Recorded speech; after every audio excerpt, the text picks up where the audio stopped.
সব মুহূর্তদের শুনতো কথা চুপটি করে, বলে নাকি ঘর বানাবে রামধনুদের নিয়ে। আমাদের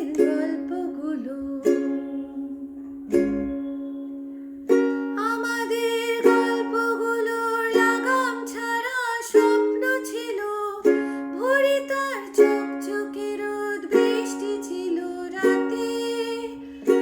একখানা জাহাজ বাড়ি, সেখান থেকে ঝর্ণা শুরু, কথা ছিল দুজন মিলে স্বপ্ন দেখবো তাকে। আমাদের ইচ্ছে ছিল হারিয়ে যাব ইচ্ছে করে, নিজেদের মন ভাঙবো, নিজে নেব জুড়ে। জীবনের নতুন বানান লিখবো দুজন জীবনে, প্রেমের রোজ শব্দ বসু খাম খেয়ালের সুরে, বলে নাকি ঘর বানাবে রামধনুদের নিয়ে। বেহায়া মুখ পোড়াতো অন্য কোথাও গিয়ে।